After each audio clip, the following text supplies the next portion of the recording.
small. The Jews always have wet hair. Even in the rain, the hat does not protect. It is not warm. It's cold with it, 𝗦𝗵ici𝘄. So anyway, here in our country... It looks like a bad beret. Yes. I guess the Congress had to pick a chaplain. Right. And they wound up picking a priest. Yes. But it caused some controversy because some people were claiming that the selection process was becoming very anti-Catholic. Yes. So here is House Speaker Dennis Hastert to balk at suggestions that he is anti-Catholic. Who is number 2? Yeah. I can only conclude that those who accuse me of anti-Catholic bigotry either don't know me or are maliciously seeking political advantage by making these accusations. Some were accusing him of looking to choose someone from another faith. The appointment did go to a Catholic. It is this priest, Father Daniel Coughlin, Oh! the Reverend Daniel Coughlin of Chicago. And, the Reverend Daniel Coughlin. I do not know him. Here he is reacting to his new job, number 3. Number 3. I think the job is to serve the people who are here, the over 400 members of the House. They're, if you will, now my target of ministry. Jesus is my husband. And my wife. And my wife. Anything else in the news, Robin? Yes, that 61-year-old junk man who found all the Oscars. Jackie the Junk Man, Marlon. He has been invited to the ceremony. Oh. So he will be right there. They're fitting him with a tux. It won't cost him anything. They gave him tickets, and they're outfitting him and giving him a limo. He'll get the star treatment because he found the statues. So I'm sure that Billy Crystal will be acknowledging him from the stage. If you. He said that was one thing he wanted to do, was to meet Billy Crystal. Wow. And he also got $50,000 from the trucking company that lost the Oscars. So Willie Fullgear is doing very well and feeling fine. Yo, yo. Yo, yo, yo. And will be going to the Oscars. Boy. A 6th grader in Lisbon. Yo. Yeah, a 6th grader in Lisbon? Yo, Willie. A 6th grader in Lisbon, Ohio, brought a gun to class and turned it on his teacher and the rest of the class yesterday. Linda Robb was a teacher passing by the classroom at McKinley Elementary School when this was going on, number 4. Well, good. Rosie O'Donnell will have topics for her show next week. I don't like guns. I walked over to see what was going on, and they were all on the floor, and except one student. And I looked at Mr. 𝗪𝗏𝗄𝗏. I'll tell you, I wouldn't give that kid attention. And I said to him, are you having a drill of some kind? And the look on his face told me, no, it was not a drill. So the kid was just holding the whole class there. I think guns should be banned. Guns should be banned in schools until you're in the 7th grade, when you're more responsible. This teacher was able to get the child to step out of the classroom, and she took the gun away from him, and no one was hurt. She says the only time she was afraid was when he started to walk toward her with the gun. So she actually saved everybody there. The boy told authorities that his mother is in jail and he wanted to go there to be with her. That's why he brought the gun to school. Here's the Lisbon school superintendent, Anthony Kurkowski. What number, please? Number 5. Number 5, Robin. From what he had told the guidance counselor, his mother, his biological mother, was in jail, and he wanted to see her. So how else do you do that but to get yourself arrested? Right. 4 middle school students in San Francisco remain suspended as police and school officials investigate whether they tried to poison a social studies teacher by putting nail polish remover in his water bottle. Right. I tell you, it's dangerous in these schools. Besides expulsion, the students could face criminal charges. The teacher did drink the poison, was hospitalized, but returned to school later that day. Here's the San Francisco Police Lieutenant P.J. Jackson to explain how the students slipped the poison in the bottle. P.J. What number? Number 6. Okay. There was a fire drill or fire alarm that there was no apparent merit to any fire, and he left the classroom. And when he returned, that's when he found out that something had been placed in his water bottle. Ah, so there's the old fire drill. Wow.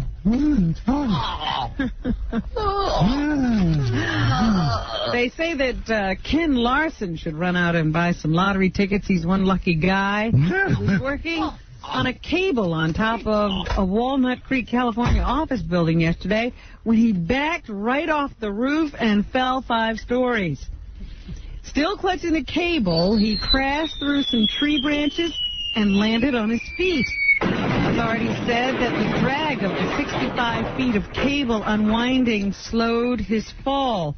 Larson said his life didn't flash before his eyes. All he could think was, this is going to hurt.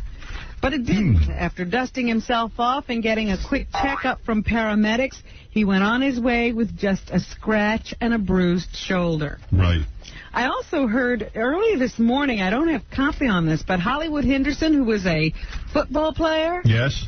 he won the lottery in Texas. And I think it was for something like $28 million. What? Yeah, former football player. Why not me? And he says, I hate you. What? He was one of those incredible talents that just blew all his money and his everything. Every penny he had, he blew it. And he just left football, and he didn't have that much money left. And he also wound up in jail for crack or something. Yeah, he'd gotten... And now he won $20 million? $28 million, I think. Good for him. He said Shows it you. was karma. Okay, now he's going to blow that money. Oh, sorry, what? He's the guy that created Say Hi to Your Mother on national TV. That was his whole thing. I had that idea first. Thank you. Good for him. A Massachusetts daycare center lost its license after a state report revealed that the director duct taped an 8-month-old baby to a wall for laughs. The report says the director of A Place to Grow in suburban Boston later admitted to the incident. The director had apparently found the sight of the struggling baby to be funny. Right. The individual even told the infant's parents, who thought the director was joking. The report also says babies were force-fed and swaddled so tightly that they had red marks. Some infants allegedly got a blast of water in the face if they cried. The center's owner says she's fired the director and is filing an appeal to win back her license. Yes. So, yeah, you got to be careful with those daycare centers. Yes, you do. Richard Perret, you know, dogs are really wonderful. Thank you. This guy thought his dog Prince was long gone. The Doberman had run off from a friend in Chicago 2 years ago. And I guess Perret thought that was the last time he would ever see him. He hadn't seen him since.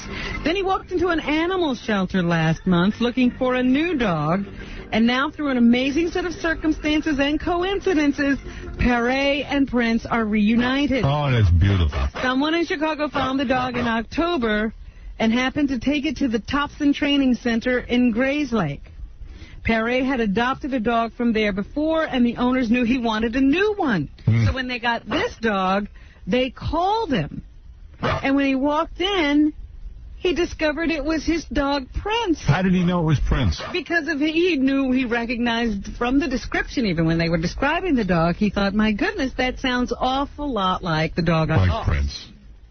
He says when he got to the place, he dropped to his knees, and the dog started licking his face. Java, come. I lost my dog. Oh, dear. Let's not go into that. And everything else. You lost everything. I better get the lottery. It's about time. Right. It's got to change. Back over the building. The Oscars, as I said, are coming up on Sunday. Some of the nominees. Now, of course, you mentioned that the Wall Street Journal did a poll of people who actually vote, and they have determined that the winners will be American Beauty, Denzel Washington, Hilary Swank, Michael Caine, and who was the last one? Angelina Jolie. Well, here is Denzel. Yo, what's the up? The day the Oscar nominations were handed out, how did he find out he had been nominated? I called, You ain't enough roles for me. A wake up, not a wake up, I put the Do Not Disturb on. I said, take it off at like 8. When's the black man going to be a love interest? 8 o'clock. My sister was going to call me. We were going to watch. He will win. Well, I must not have hung up the phone because nobody could get through to me. And they were banging on the door and stuff, and so they finally got through like at 9:45. Oh, come on. This guy's boring me. Who cares? How did he feel about being nominated at this period of time for Best Actor? I'm angry. It's 36 years since an African American has won Best Actor. And this is why he's going to get it. He's smart. He's playing that whole race. Yeah, keep telling people how long. 36 years, the African American. I'm telling you, he's smart. There's only been one, and that was Sidney Poitier, and whatever that is. What's the math? 1964, 65. Let my people go. Police of the field. There's never been an African American. I'm the first one to win the Golden Globe for Best Actor since he won it. I think I'm the only one to win Best Supporting and Best Actor. Old Man River. This has all come about this year. Why? He will win. He will win. Since it has been so long since an African American has won, does that give an extra desire for it to him? Number one, it's great company to be in. It's a great honor. And, come to think of it, I don't know if any African Americans have ever been nominated 4 times either. Wow. All these stats. Now, you got to find out if any of this is true. I may be just talking off the top of my head, but I don't think so. Where do white women at? And finally, he was asked if the controversy surrounding the accuracy of the movie The Hurricane would affect his chances. Yes, I believe it do. I hope he wins. I didn't realize it's been a while. I'm up for it. He's got me. I'm like, let him win. Who cares who wins? Best performance by an actor. It's a performance, Ruben is 5'8" and 160 pounds. I'm 6'1" and 200 pounds, so I guess I shouldn't play the part. Yeah, I guess that's exactly what they're asking. Why not answer the question? Yeah, answer the question. Okay, go ahead. Another nominee is Hilary Swank. Does she think she has a possibility of taking Oscar home? According to our information, she will take it home. No. I don't. She don't want to jinx it. Like I said, I don't try and predict the future. And I feel honored from what I've received so far. And I feel like I've won the biggest award by the reaction of the public and the press. And, I don't need anything else. And Angelina Jolie. Will this be the ultimate compliment if she takes home the Oscar on Sunday night? Yes, baby. It's fun. A lot of people put so much attention on it as if it's more important than the others, and it's really not. I mean, the Outfest Award for Gia was such a big deal because it was, what she would have been so happy about, and the SAG Award is so important because it's her peer, and this is so amazing. And the Golden Globes have actually always been amazing to me because of the amount of all the things they cover, and I think what they take into consideration. So it would be so exciting, but it's not more important than somebody coming up to me on the street and saying they love the film. Okay, don't give her the Oscar, just tell her you love the film. Right.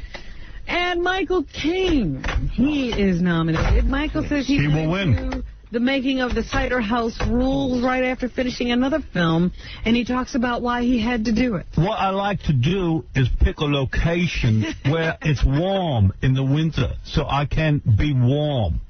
It was something that I just couldn't resist. As a matter of fact, when I went to do it, I was extremely tired because it was back-to-back with another movie. You know, I mean, I finished a movie. This is where I brag about how much me works. Friday, and I don't care about Michael Caine. He's going to win, according to our information. Now, Meryl Streep, she's a real actress. She played a teacher who teaches young ghetto children violin. She actually had to learn to play the violin. I learned it in 2 weeks. How did she feel when she made the breakthrough and learned the violin? She's always like, so, you know, oh, it's no big deal. I learned the violin. Violin's the hardest goddamn instrument to play. I felt great when I got better. I mean, it's so... Well, that's what the movie is about. You feel great when you do take on a difficult challenge and knock it, you know. Yes. Very quiet. Michael Mann, he is one of the directors who is... How does it feel knowing you're taking the film you made to the Oscars and could possibly win? The gratification about the award and acknowledgement, if you've made a picture as a filmmaker, is wonderful. It's a wonderful moment in my life. I've not been nominated before. Great. Julianne Moore is also nominated in the Best Actress category for The End of the Affair. She was asked if she was concerned about how she'll behave should she win. I have no expectation of winning. So it's something I'm really not thinking of. I mean, you know, honestly, it's always, for me, it's really, really fun to watch and to watch people get excited when they win. I think it's really... Russell Crowe, what do you think of the whole Oscar process? It's all boo. You know, I don't have any kind of cynical or humorous opinion about the Academy Awards. I'm in a very privileged position, and, you know, people are different in the way they accept and understand this sort of thing. But to me, I think it's a very important thing. And to be acknowledged at this level by your peers, you know, it's not something that happens in everybody's career, and you've got to accept it with a great deal of grace, I think. Mm-hmm. Right. Grace. Okay. Right. And Kevin Spacey, he was asked if actors are concerned about competing with each other for awards. Those of us who've been at this long enough, we focus on the process. The work. Focus on the work. Right. You always got to say the work. The work. You have to call acting the work. So I'm coming to... I have to focus on the work. There's no work. Sitting in a trailer eating shrimp. So here's the fanfare you will hear a lot of on Sunday night. Number 20. Here comes Howard Stern. Executive producer of Son of the Beach. Doomsday. The movie Private Parts. World-renowned radio host, author. He's coming to the podium and he's going to address us. Ladies and gentlemen, here comes Howard Stern. Let's see what he has to say, this man of great accomplishment. Ladies and gentlemen, I have an award in my pants for all the broads here in the audience. Thank you.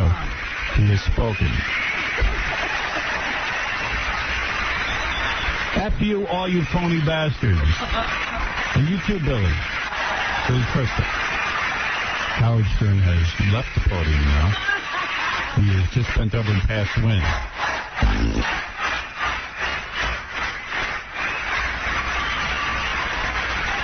He tackled Heather Locklear onto the floor and is making love to her.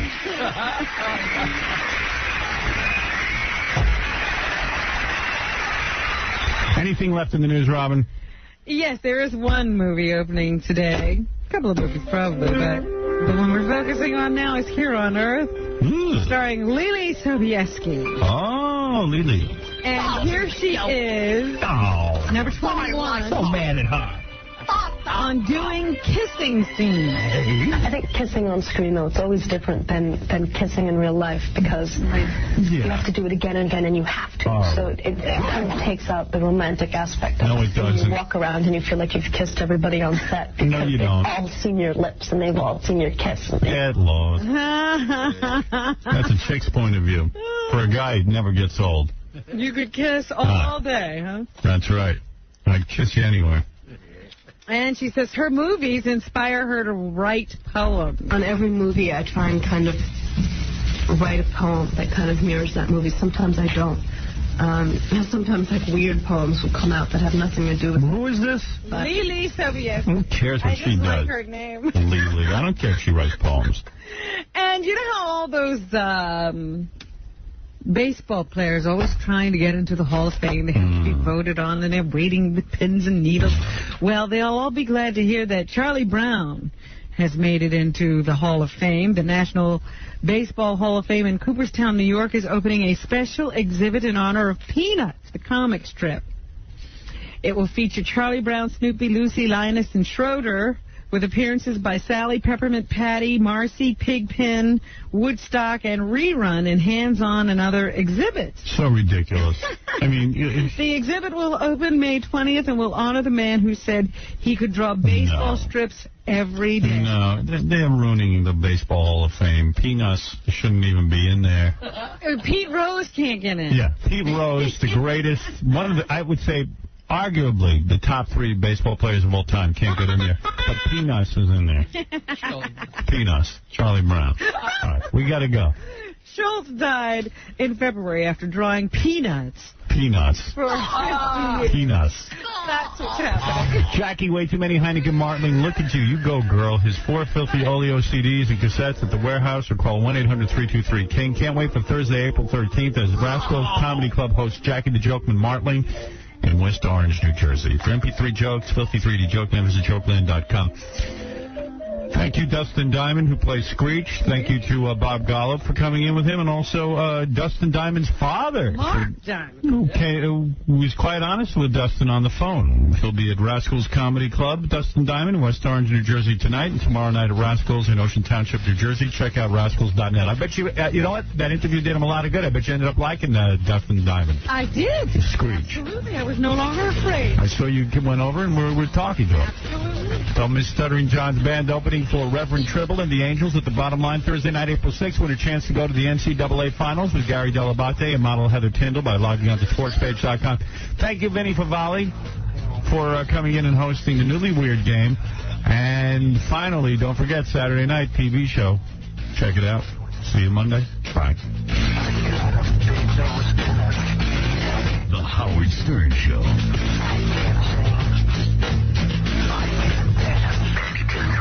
Rock. Hey now. Hey now, everybody, what's happening? Yeah, whoa, I'm excited. You should see the studio. Hey now. It's winter in here. It's a winter wonderland in this studio. Oh, my God, I am frozen. My fingers are barely moving. I have my winter coat on, and I'm ready. Let's ice skate. It's so cold in here, you could have a skating rink. But I guarantee you within an hour it'll be 900 degrees. With absolutely no oxygen flow. And I will get sleepy. All right, good morning, everybody. What's happening? Big weekend, huh? I'll tell you, Friday night I saw the M. Night Shyamalan movie, Unbreakable. And this, I have to say, is one of the best movies I've ever seen in my life. Well, I'm an idiot. You're an idiot. I don't even know what you're talking about. Only idiots don't like it. Oh, my God. I saw this movie. I've been raving about it. I mean, not that he needs me to rave about it, but this guy is truly a genius. Is he the new Hitchcock? He's better. Quite frankly, a lot of that Hitchcock crap sucked. Get out of here. A couple of them did. I got to tell you something. I'll tell you, he's thinner than Hitchcock. Well, that's true. It is such a terrific movie. And I was watching it and thinking, oh, my God, this is one of the most... He, to me, is like, you ever go to see a stand-up comic and they come up in one sentence and they say something very profound? Oh, yeah. This is a very profound movie. It's an observation about the world of comics. Yeah, it was great. I thought the premise was incredible. Incredible. I must say, I think it's not only a classic, but one of the best films I've ever seen. It is great. Unbreakable. I've heard from some people they didn't like it. I said, well, they must be idiots. That's what I said when. How could you not like that? And Jackie falls right into that category, so I feel vindicated. I don't understand how you wouldn't like that, Jack. He said he didn't understand it. There's something about the ending didn't come together. Well, you know what? The ending was the greatest part. It's so brilliant. I'm still trying to figure out what he didn't understand. There's nothing. I'll explain it to him. I would explain it to him now, but I know a lot of. I don't want to ruin it for people. Yeah, because it's such a wonderful. I had such a great experience with this movie because I knew nothing about it, and I don't want to ruin it for other people, but. I got to tell you, this is the movie to see. 𝗦𝗵cije𝗄𝗿𝗱 and Unbreakable. I can't stop thinking about this movie, and I have to see it twice more. Twice more? Twice more. I want to see it again. So I'm going to go to the movie theater and see it again. Well, good for you. I knew you'd like it. Oh, my God. What a movie.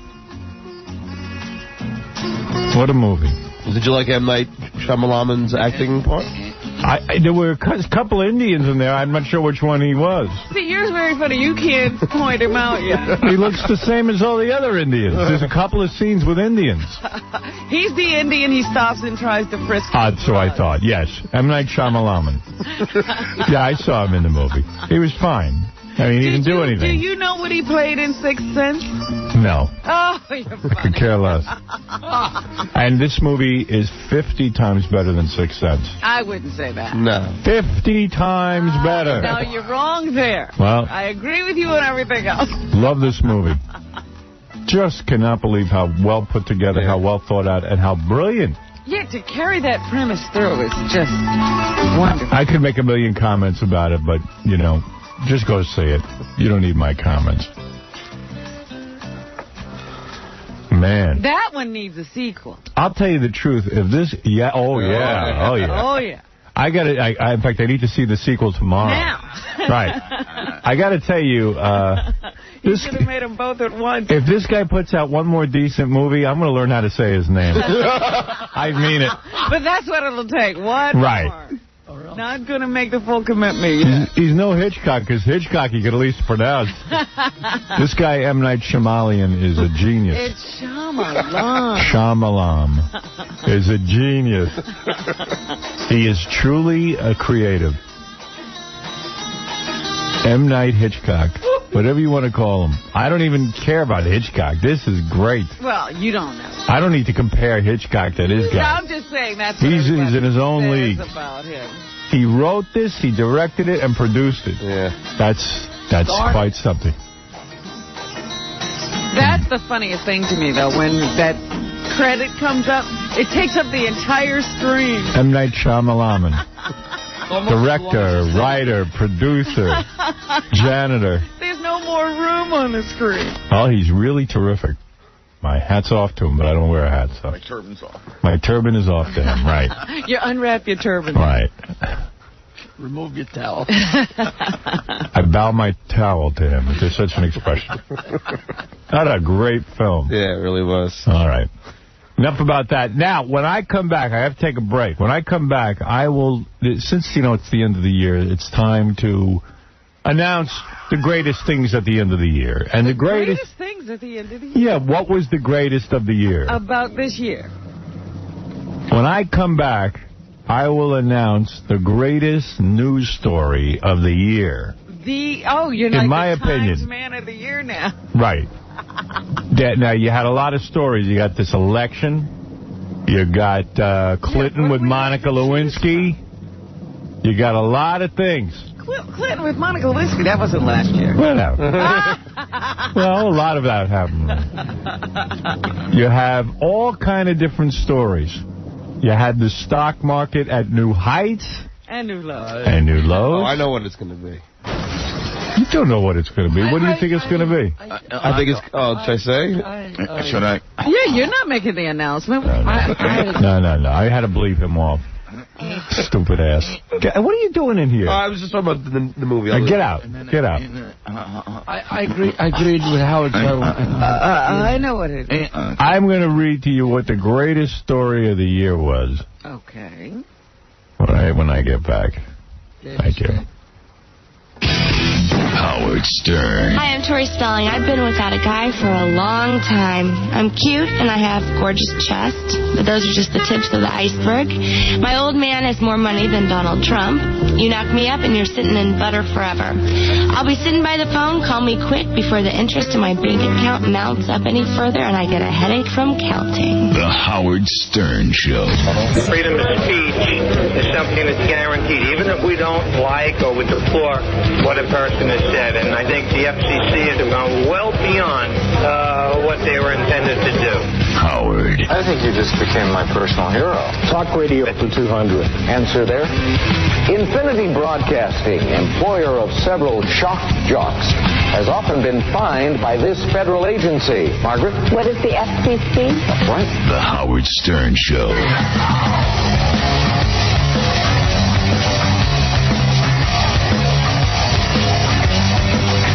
Hey now. What do you say? I don't know where to begin. Hey now. Hey now.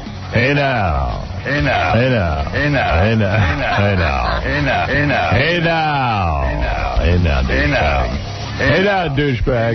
Hey now. Hey now. Hey now. Hey, we got Stripper Jeopardy today. Can't wait for that. Big, I think a $10,000 prize. Is that right? You're kidding. Courtesy. Yes, courtesy of I-1. Yes. Wow. Give me a sign. Give me a little notage on that, will you, It's bud? on its way. There you go. Right away. That's a good prize. Yeah. Turn off those TV cameras. They're annoying. Thank you. It was funny. I saw them setting up for Stripper Jeopardy, and their stand-in was Ganji. Yeah. I said, well, how can you fix the cameras? How do you focus on Yeah, how do you focus on him? Ganji is the stand. We don't have enough room. Mr. Methane coming by. Very excited about Mr. Methane's visit. He's back? Oh, yeah. Mr. Methane is back and better than ever, and we're going to be playing a little game with Mr. Methane. Mr. Methane is going to play Name That Fume. Name That Fume. You know I'm Mr. Methane. I've got a bionic bomb and the underpants home. Welcome to the Methane Show. Why not give me a ring and I'll give you a blow. All right. Can't wait to see him. He's so terrific. He's so upbeat. He's so... Everybody knows he's from England, so he doesn't live here. His trips are too infrequent. It's so what the nation needs. Mr. Methane, our overseas friend. Thank you. I love him. I truly do. So, where was I? I want to tell you the greatest news story of the year. Some people... you going to do that? Well, yeah. Some people would guess that, the National Examiner says Rosie O'Donnell is gay. Oh, but that is not the #1 story. It wasn't the breakup of Ellen and Ann? No. Jesus, Rosie. They say Rosie's getting all kinds of... She's always getting threats. People are constantly threatening her. Remember, I was responsible for threats, and she was... Everyone's responsible. And how do these threats get to her? Through the mail. I don't know. Some segment of her audience is very upset that she's in the closet, and then there's another segment of her audience that's very upset that she's even gay, according to this article. I see. So she's angering both ends of the spectrum. Most of the letters call Rosie nasty names and judge her harshly for her lifestyle. Others say they feel betrayed because she flaunts her phony crush on movie hung Tom Cruise, yet she's never denied that she's gay. Rosie's "my Tommy" shtick is getting a bit much, says a gay activist, who has urged Rosie to come out of the closet publicly. She swoons like a heartsick schoolgirl at the mention of Tom Cruise's name and pretends to be hopelessly in love with him. And then we read that she's openly sharing her home with a romantic partner. If she's gay, she should say so publicly. Or maybe she's bi. Maybe she likes Tom Cruise and likes other, likes chicks. Well, she should say that, then I guess that's what they're saying. But why has she got to say anything? Whose business is it? Mine. Yeah. You want to know? She got it. I mean, according to some gay dude, she's got to say that she's gay? Who's he? Well, you know what that's all about. What is that all about? I don't know. I think he thinks he knows, and he's pissed. He's pissed off. Then they got a picture of Rosie embracing an unidentified woman.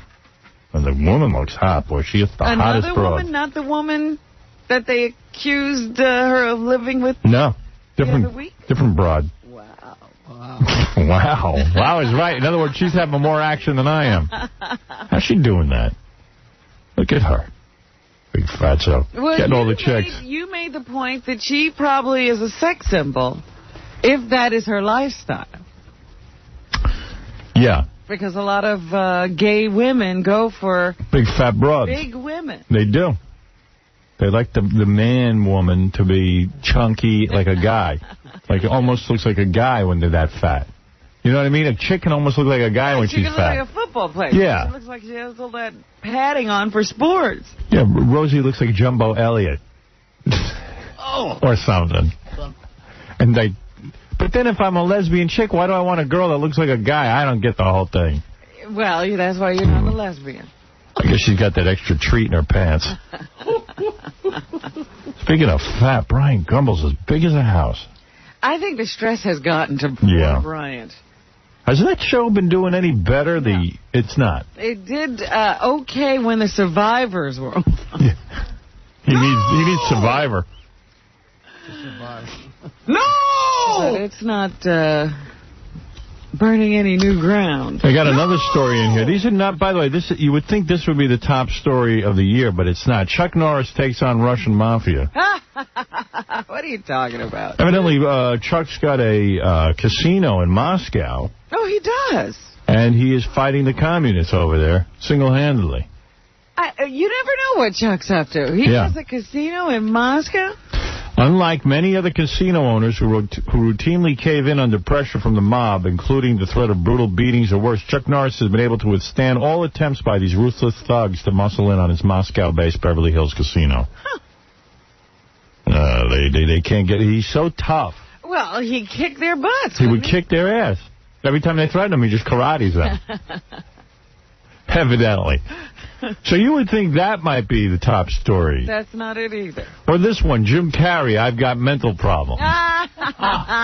You would think the presidential curse could be the top story of the year. That one about the presidents not making it when they get elected in zero-ending years? That's right. 7 presidents have all either been attempted, assassination attempts or assassinated if they were elected in in 0 years, like 60, 80, 90, etc. And 2000. This is a double 0 year. This is a double zero. Double whammy. That could be a double whammy. Kathy Lee's cry for help. That's the big story? No. Harrison Ford licked my toes. That's a good one. That's a good one. Have you read that? I did read that Stripper's sizzling story. I want to talk to her. What's wrong with him licking a little toe? I think this was while he was married. Come yesterday. on. That ain't cheating. Is licking a chick's toes cheating? Wait a minute. See, that's exactly what I wanted to talk to you about in that story. She says they did everything but intercourse. Right. And she wouldn't do that with him because she said he was married. She says, I know you're married, so I can't do that. But they petted, for hours. That's got to drive a guy crazy. Like you go to a strip club, you're Harrison Ford, you're the top guy. And then the chick's refusing you because you're married. Everything else, she's working you up to a tremendous degree. Right. And then won't close the deal. Yeah, I need to close it. That's got to kill you. Well, you would think that would be the biggest story. No! Sarah Michelle Gellar's father. She cut him off years ago, and he still doesn't know why. He wants to be back in her life. You think that might be the biggest story? But the biggest... Let me tell you what it is. The biggest news story of the past year. The whole year. And I bleep Stuttering John off because he kind of got it right a little bit. But the biggest story of the year to me. This is just one man's judgment. It's just yours. This is my opinion now. Hours hours before he died, apparently of a heart attack, Steve Allen used his last interview to say how unfunny he found Howard Stern. Up until this guy's death. This is the greatest story ever. And I'll tell you why. To me, to anybody, it should be. That Steve Allen, a guy who, you know, was written books, music, hosted the Tonight Show. Hosted the Tonight Show. The last couple of years of his life were defined by me. He was consumed with me. This is a big story. You know what's also interesting? I don't know how he got to that interview, but do you realize, because this came out a few days later, they're still investigating his death. Did you know? No. Because he was in a car accident hours before he died. Well, he packed a lot of living in hours before he died. Yeah, first he had an interview, then he got in a car accident, then he died. I never heard of this. Yes, apparently he was on his way to his son's house where he did eventually die. Right. And somehow or other, his car was either hit or it hit something, and it was on the side that he was sitting in because he was driving. And then he made it to his son's house somehow. And they don't know if that accident contributed to the fact that he had a heart attack. Well, I'll tell you, Robin, I don't know the answer to that question. Yeah. One can only speculate. Howard, do you know that a tape of that interview exists? Oh, you're kidding. I must hear it. And I've been trying to get it. I've spoken to the guy that did the interview. Yeah. He was going to send it to me. He was going to FedEx it to me, but he felt a little funny about it. I told him we would promote his other projects. Yes. And I call him every day and ask him where the tape is. And he won't give it to you. I don't know. He doesn't call me back. I don't know why he feels funny about it. The biggest news, that there's tape. Well, let me tell you something. Listen. That is big news. Now you see why this is a big story. Can you imagine, though, that this guy, you know, and it's a good lesson for all of us. Don't talk about you before you die. Well, don't talk about me. You'll drop dead. No, it's a good lesson for all of us. I mean, to spend your life viciously, and consumed with other people the way this guy is. And we're the first. Yeah, I mean, I mean, it's the saddest thing you could ever go through. At some point, let it go. I always found it weird that he would talk about himself, you know, I'm the world's greatest author, I'm the world's greatest composer, and he would talk about his great things, and then he would just talk about you for hours on end. And really, that was all he got in the newspaper. The only way he could get in the newspaper was if he mentioned my name. So here I am, a guy who he says has no talent. In fact, Steve Allen in his last interview said, and this is a quote, and it's the same stupid quote he always gave. He said, all he does is talk dirty like some emotionally disturbed 14-year-old, asking women to pull up their dresses and all that garbage stuff. Howard Stern never in his whole life has said anything the least bit witty or philosophically insightful. Now, how he would know this, I don't know. He would have had to listen to every show. And secondly, assuming that's true, even in my potty humor, as he calls it, there must be something entertaining about it. Who cares why people listen? They enjoy it. Well, that's what riles these people. Yeah, they feel it's not highbrow enough. It's not. Why are people listening to them and not me? Right. Steve Allen's so brilliant, but nobody would listen to him. Steve Allen tried to make it in radio. He did a radio show on NEWAM. They couldn't get anybody to listen. He tried to syndicate a show, much like I do. Couldn't get anyone to listen. And it drove him into madness. It wasn't a car accident that killed this man. It was me. Oh. He couldn't stand that I was successful. You blew up his heart. It made him crazy. He was ranting and raving up until the end. Mr. Wig died ranting about me. I think he's gotten over that moment where he felt sorry for the guy. Oh, yeah. Yeah, it's past. Yeah. Oh, it's a sad ending. And this is the biggest story of the year. Oh, don't let anybody kid you, lest anyone think it's the election. Forget that. Lest anyone think it's Gay Rosie. Well, what? I think it's going to get really weird because I think there's going to be a period of mourning that will finish up with it. I think his wife will pick up the gauntlet? Yeah, she'll pick up the gauntlet. She'll start doing the interviews, and that'll get really she'll start talking about how Howard Stern is terrible. She? say anything's funny or not. Well, because she liked that guy who slept with a guy. Like the governor who died and the wife is now the governor. She takes over his slot. You know what? When you know that. You know how we always talk about the whole when people get married to a celebrity, they're like, we this, we that. Right. She would, in interviews, she would say, no. Steve is the greatest composer of all time. Steve is one of the most brilliant minds of all time. He evidently needed that. So there's a lot of we with those two. But she also did, too. She didn't want to be married to some schlub. Yeah, right. You're right. Quite frankly, I'm married to a loser, but my ego can't take it. See, everyone loves Steve Areno, she used to say. I love that. Everyone. Not me. Steve Areno. Can you imagine the world? Whew. She's done less than him. That's what I'm saying. She didn't have a leg to stand on. Yeah. She's going to criticize somebody or tell them whether they're funny or not. Steve Areno is the greatest. I don't remember her making anybody laugh. Everyone loves Steve Areno. She said that on our show. You know what she did? She dyed her hair. That's it. Yeah, maybe that hair gives her authority. Everyone loves Steve Areno. We had to pull that clip. I'll play it over and over again. Everybody loves Steve Areno. Not anymore. Two of them. They're under the delusion that he's the greatest. Yeah. Well, you know what? Every man needs a wife like that. You know, they couldn't convince anybody else. He was a lucky man. He had a cult of one. Anyway, so that is the greatest story of the year, that this guy went to his grave screeching about me to anyone who would listen. That became... Don't spend your life that way. The last couple of years, he became the Howard Stern critic. That's sad. And he failed. And all I want for Christmas is the last interview. I want the tape. I want to hear it. He failed, Howard. He was trying to get rid of you. Yes. And he died. He died. Before he finished. He died before he saw his life's work. I may have to shift gears and start offering this guy some I-1 money for the tape. Yeah, anything. Oh, it would be great to have that tape.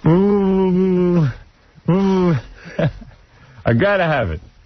Hey, did you hear what's coming in? Mr. Methane. The Bionic Bum. We're going to play Name That Fume. Give you a chance to win some prizes. You know I'm Mr. Methane. I've got a bionic bum and the underpants hum. The underpants hum. He sure does. Got the underpants hum. He does. He can't beat that. I got the bionic bum and the underpants hum. I don't know the words to any song, but I know the words to that. You're stuck on those. I love it. So, that, in my opinion, is the greatest news story of the year. I told you Friday night I went out and saw Unbreakable. Fabulous.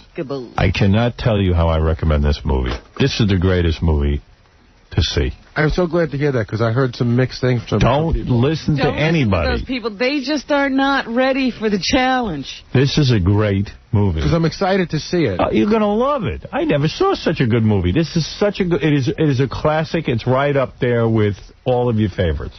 Great. That's how good it is. And it just...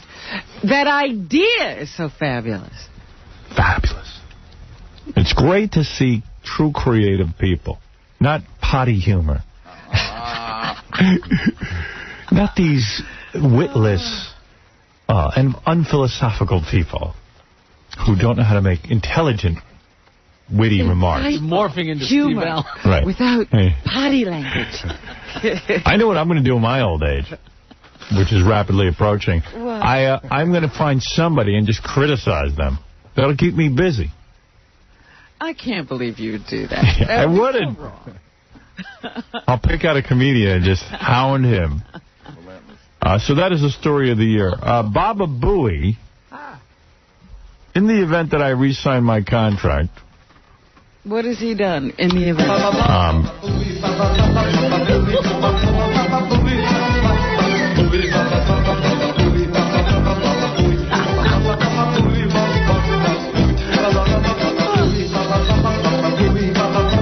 In the event that I re-signed my contract, Baba Booey went out to California. We were thinking of doing a week's worth of shows from California, from L.A. Yeah. And he went out to hunt locations. Why I needed him out there hunting locations, I'm not sure, but I think he needed a weekend break. I think, he just wanted a trip. Yeah. Believe me, that's what it was. It was also myself, Mr. Einziger, Mr. DePace, Mr. Goodstein. Yeah, I mean, they all ran out there. Well, they had to justify your week. Yeah, the four. Oh, the four of you went? Yeah. Oh, I didn't know. Why did you need four? Well, I don't know. Scott asked me to go. The other two, I don't know why they were there. Well, the director needs to know. Let me tell you something. It looks silly if Baba Booey goes by himself. Let me tell you. Einziger could have gone by himself. Let me tell you how serious these guys took it. First of all, Scott DePace had his digital camera. Every location we went to, he shot hundreds of pictures. And Doug was videotaping like crazy. And they were working hard, asking questions about power, and where we can set up, and can we put risers up? Really? Yeah. And you need 4 guys for that? Now, when we do it here, how many guys go? As many, maybe more. I've never seen Scott. You've never seen anything that has to do with the setup of any show. Get out of here. I've seen Scott Einziger do it. How much partying did you guys do? Well, whatever we could get it at night. Right, yeah. Listen, I'm happy. I was happy for you. How many locations did they see, Howard? You want to know something? I'm a different man these days. You want to see our schedule? You know what? I'm a different man these days. I was happy for Baba Booey. Go enjoy. Believe me, I know that get out of jail free card that I gave him this weekend is great. It was one of those weekend releases, huh? So what happened? Was your wife, man? Do you now have to watch the boys the entire next weekend? No, she was very cool about it. Oh, because it's work. No, she was great about it. See, when it's work, they're great about it because they think you're out there making money. Don't I know? I don't know. I mean, women are getting a very bad rap from you guys. I used to be out in California every weekend. I know. Yeah. I had always constant business out there. I don't know. What could be going on at home that's so bad you got to get away? I didn't have to get away. I had to go and do this thing. He ran out so quick on Thursday. He was so excited. I ran out. He was like a little boy. We had a flight we had to get on. I know. And we were don't deny it. I got to go. Did you do that whole thing at home? No. I would go. You'd lie at home. I'd be like, I got to go to L.A. again. I'm exhausted. Not did first class. Yeah. Well, I wouldn't know about that. I'd be like, whole weekend in L.A. I just want to be home. So exhausted. What could be going on? Yeah, I'm happy for you, believe me. You're not going to get an argument out of me. You know, it was sometimes... Whatever excuse you need. Was Ross out there too, your buddy? Yeah, he was. Yeah, there you go. Big night Saturday night? Friday night was the bigger night. What did you do Friday night? Friday night, what did we do? We went to, well, we can go right into the story. We went to, had dinner with Norm Zeta. From Perfect 10. At the Perfect 10 mansion? No, we went to the Four Seasons Hotel. You know Norm Zeta, who owns the magazine Perfect 10, and it's called Perfect 10 because all the girls cannot have breast implants. You're not allowed to have a breast implant in that magazine. These are natural girls. Natural girls, which is very difficult to find. Rare is what it is these days. As rare as rarefied air. So Norm is a quirky guy. What do you mean? He's fascinating. I mean, he's building this whole Perfect 10 mansion, like the Playboy mansion, except his idea is not to throw parties there and stuff. He doesn't want to be like Hugh Hefner, he says. He's building this this guy must have so much frigging money. It's 16,000 square feet on 3 acres. The price tag is somewhere between $10 and $15 million. And he doesn't want to have parties there? Nope. No, he wants just his friends, which we are his friends. Oh, so you could come and stay at the mansion? Yeah, we're his friends. That is where I will be staying from now on. And the girls are there?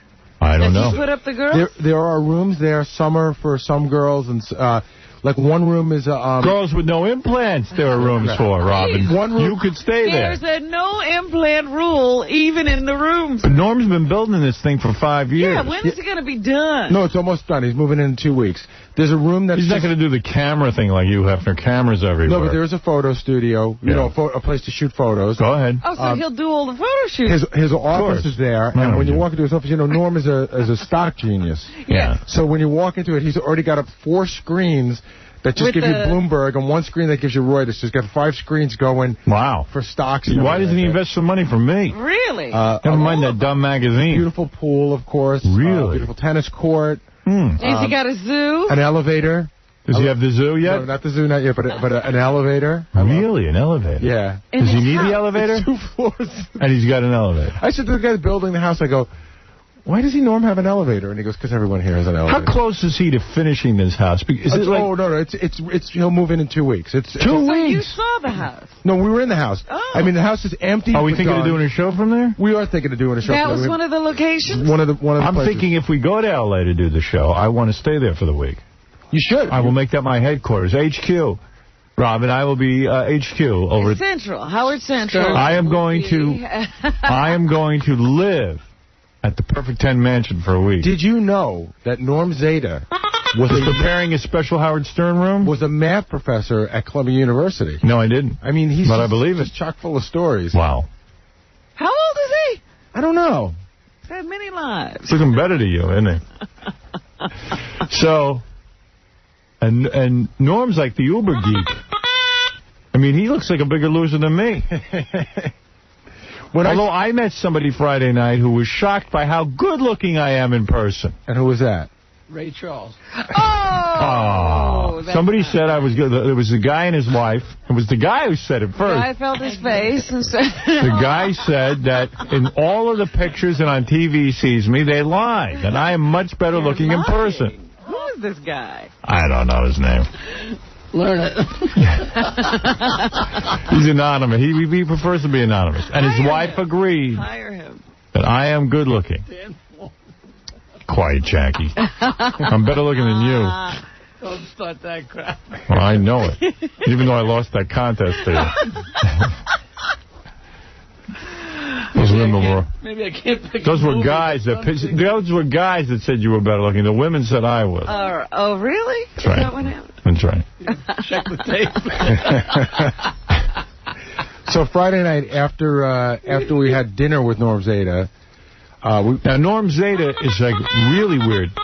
He eats at the Four Seasons Hotel in Los Angeles every single night. Howard, it's a phenomenon. If he's got 3 people at the table, there are 10 waiters waiting on him. It's oh, my God. I've never, ever in my life... It's unbelievable. ...had my ass kissed by a waiter. They do everything the way this except, guy kissed my ass. Everything except put the food in his mouth. I mean, it's so subservient. It's like a, you know, like I'm Arthur. Right. You know what I mean? He's like, sir, may I please take that for you? In fact, Isaac told me he went there to dinner with Norm once, and he had a white napkin, and I guess they noticed that Scott was wearing black pants, so they immediately came over and replaced it with a black napkin. Oh. Because a white napkin can sometimes leave to match lint. his pants. Well, it can sometimes leave a white lint on your pants. Whoa. But that's a new level of ass kissing. To the absolute height. Well, evidently, like, Norm gives, like for no reason, will walk in and give each person that works in the Four Seasons restaurant $100. Like, you know, here's 100 for you, 100 for you, 100 for you. He walks in handing out money. Handing out 100. It's Christmas. So, I mean, when this guy, and he sits down, he eats, I'm not exaggerating, every meal at the Four Seasons. He's not going to have food at his home. I don't know what's going to happen when he gets into the mansion, but I am telling you, every night, Norm is there with at least 1 or 2 of the Perfect 10 girls, sometimes 4 or 5. He sits at a table and eats at the Four Seasons Hotel. Now, Baba Booey, when you go out with him, does he have the Perfect 10 girls? Oh, yeah, there were 3 of them then. Nikki was there. Always. Wow. Nikki was there, some hot foreign chick, I can't remember her name. One time I walk into the Four Seasons, someone comes over and says, Norm Zeta's back there eating. He would like you to come over and say hello. I said, sure, I'll stop by. I go over, sit down. 3 chicks there at the table with him. He says, Howard, this girl here has the perfect ass. I said, really? He goes, he tells us, stand up and let Howard look at your ass and feel it. I said, listen, and Norm. This is all going on in the restaurant? In the restaurant. I said, Norm, I said, thank you. I said, I got to leave. I said, I really don't want to grab somebody's ass in a restaurant. Appetite. But, you know, Howard, you know what the weirdest thing is? The weirdest thing is that Norm's there with 3 Perfect 10 girls. It's time to leave. Now, we're going to go out and party, but Norm's not a partier. Norm's going to go home. So what's he need to party for? So you're sure that he's got something going on with these chicks, and 2 of them come out with us, and one of them gets in a car and goes home, and then Norm goes home. Yeah. Like, I'm waiting for, Well, he says he doesn't have sex with the girl. I know. I don't believe that. What's up with him? I don't believe that for a Somebody minute. look into his gay lifestyle. No, that's definitely not happening. No, he's not gay. In fact, I know. I don't believe, by the way, he could say that all he wants. No. I could True tell about him and the girls. That's right. I could see the look in his eye. There's nothing gay going on there. No. Yeah, I'll believe me, there's nothing gay. there's pent-up energy, but I don't know what this gain is. Well, yeah, but he even said, you know, even if he fools around, he doesn't go all the way. Yeah, he's a germ freak. So he's not looking to contract any diseases. Yeah, he probably likes a little hand action or Can something. he just let you into his bedroom and so you can see what goes on? Oh, his bedroom's amazing. Just Really? And you know what? It's decorated in a way that you would like very similar to the ways you decorate. Yes. It's just beautiful. Beautiful office, beautiful bedroom, beautiful kitchen. Does he have a screening room? Will he be taking the movies at home? Yeah, he's got a big stuff? room for screening. Some of the girls already have rooms. He's like, this is, Joanna's room or something. I don't know. Really? So it's no joke land. No. Oh, no. Jokeland with a budget. Well, why is it Norm the same as... Hugh Hefner? Yeah. Because he's not going to have the big parties there. He's not going to know the stars. No, only for his buddies. He doesn't want scenes at his house. Big scenes. So Sounds like it's seen to me. So, so when you're in L.A., so are we going to do the show from the Perfect 10 Mansion? We're not sure yet. We have a bunch of places that we have to talk to you about. All right. Every place has their pros and cons. Right. So after we left the Four Seasons that night... I guess the pros for the Norm's house is the perfect center. So after we left... you know what? I'll overlook the cons. Right. After we left the Four Seasons that night, we went over to the House of Blues, which was another place we looked at that day, which is a pretty interesting place. It's a nice joint, yeah. It's a nice joint. Have you seen how the bar opens up into this... I don't know if you ever saw it. Yes. You're sitting there eating, and you're sitting at the bar, and suddenly... they can actually move things around, and the stage appears. Robin, the bar splits in half and moves to the side while people are on it, and then you're looking down at a stage. Down? Yeah, it's pretty amazing. It's magic. So we were at the House of Blues, and the bunch of us are hanging out, and then somebody came to welcome us to the House of Blues. This guy named Dan Aykroyd came in. Yeah. You're kidding. No, so he walks in while we're having drinks, and he's like, welcome to the House of Blues. Thank you very much for coming. I'm glad you're here. He owns it, doesn't he? Yeah, he's a part owner. And I said, do you come here a lot? And he goes, I try to go to every club. Whenever I'm in that city, I try to stop by the club. And, he's really into it. And then, he offered to buy us a bottle of champagne, and, nice. He wanted us to be his guest. It was really nice. And then he said that he would love to get 5 minutes alone with you in a private conversation where you guys can talk about UFOs and the things that you can't talk about because of infinity. And then he walked away, and then we spent 5 minutes debating, did he mean... Was he serious? No, he was serious. We couldn't decide whether he meant Infinity, the radio company, or Infinity, the number. Right. But then we saw him later on that night. We asked him, and he meant Infinity, the radio company. Why wouldn't you talk about it because of infinity? No. He really believes in aliens, doesn't he? He's heavily into the UFO thing. I mean, I've seen him interviewed about it. Yeah. And he's knowledgeable about it. But it's not a put-out. No, it's not a put-out. Knowledgeable. Well, as knowledgeable as you can be on this. How can you be knowledgeable about aliens no one's ever seen? You know what? I take it back. I believe that in the next solar system... he's got a theory. He might be an alien. What's his theory? Well, no, I've seen him talk about how he believes there's life on other planets, that the government's, keeping it a secret. All this and stuff. he thinks I'm not willing to talk about it because Infinity Broadcasting doesn't want me talking about aliens? I'm not sure. I think he wanted... It sounded more like he wanted to inform you. He said, that he liked you. He thought you were very funny, and he'd like to talk to you about that specifically. Why has he never come on the show? All the years I've said good things about him. I don't know. It was weird. It was a weird time to ask him. I don't want to ask him in front of all those people. Right. I don't care now. But we said, if we did the show from there, would he come by? And he said, yeah, I'd love to. I love Howard. All right. That's odd. It's odd when someone loves me, you mean? No, it's just odd about him because he never has made any indication that he likes us at all. That's for sure. It's not like he hasn't had the opportunity. Wow. And then I saw Jason Priestley, but he didn't. Who hates us? And he didn't look at me. I mean, he saw me, but he didn't acknowledge. He didn't acknowledge me in any way. We stood next to each other. He was waiting for his car. I mean, we're standing in front of this restaurant. Why again? Ass to ass, literally. Remind me why he's mad again? Because he came on the show once, and there were allegations in the paper that he was might be using drugs or might be drinking, and we just asked him about it, and it really pissed him off. He felt that we were his friends and shouldn't even ask him about those stupid allegations. And then from there, it just ballooned. That's so silly. It's so silly. And then we played that clip of him on the Fox News channel where some people thought he might be drunk, and he used the F word live. Exactly. But that was recent. I mean, he hasn't talked to us in quite a while. Yeah, I remember somebody telling us that during your birthday show last year, they ran into him in an elevator, and he went off on this tirade about what an ass you are, and, you're a jerk. And I know. He's really mad. And he used to love the show. You went to the Playboy Mansion, too? What's that? Did you go to the Playboy Mansion? Went to the Playboy Mansion. Well, how are you leaving that out? Fed the monkeys. I heard you fed the monkeys. Fed the monkeys. Went to the zoo. Uncle Guy. But I didn't see any. I didn't see Hef there. But yeah, that's a great place. Why, are we thinking of doing the show from there? That's another option. Oh, really? Do that? Well, I would do that too. But if I'm staying with Norm, I can't be at the Playboy Mansion. That would be pretty awkward. Yeah.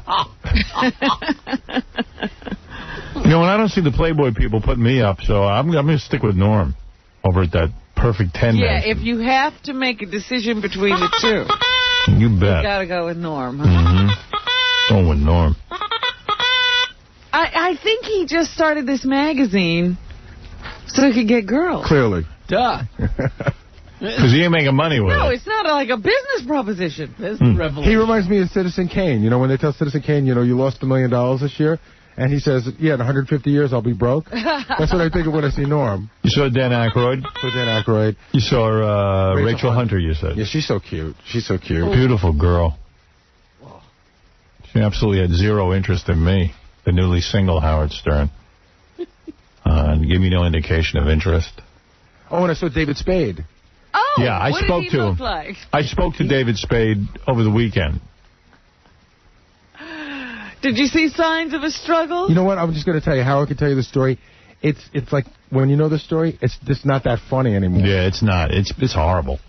It's a horrible story. No, Robin, and it's not like, believe me, when you hear the story, you'll know. Did you see signs of a struggle? He had a mark on his face. He had marks on his hands, absolutely. And he was limping. That's all I asked. Yeah.